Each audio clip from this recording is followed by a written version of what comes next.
Posted February 21, 2019, 9 hours 9 minutes and 30 seconds. Two conservative cardinals have linked the homosexual agenda to crimes against children ahead of a major Vatican summit on the prevention of sexual abuse.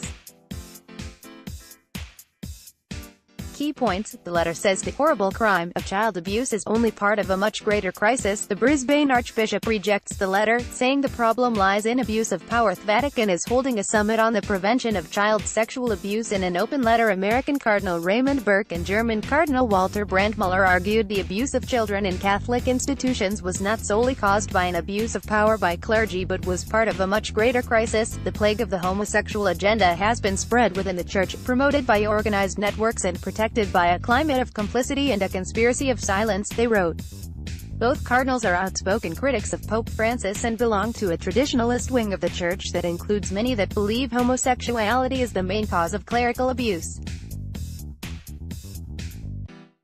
Brisbane Archbishop Mark Coleridge, one of Australia's most senior Catholics, said he disagreed totally with the letter and its contents. The two cardinals are renowned for this kind of critique, which I and many others simply reject out of hand, he said from the Vatican. As far as I and Pope Francis and many others can see, the problem is the abuse of power. Victims of church abuse were also quick to condemn the letter.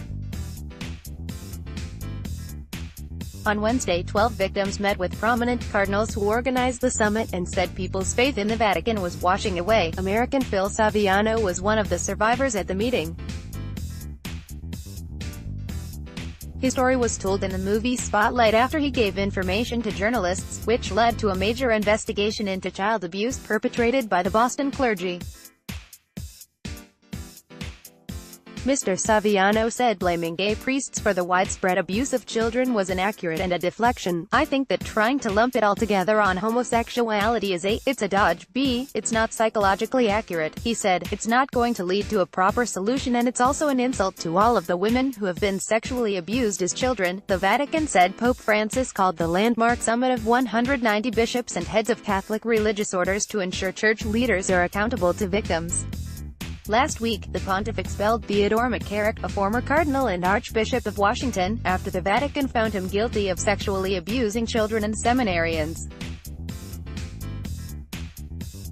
The move appears to be the first time any cardinal has been defrocked for sexual abuse. Pope Francis has previously said he was concerned about the issue of homosexuality within the clergy. The issue of homosexuality is a very serious issue that must be adequately discerned from the beginning with the candidates, he said in the book The Strength of Vocation, which was released in December 2018. Topics: child abuse, Catholic, LGBT, Holy See, Vatican City, State, Italy.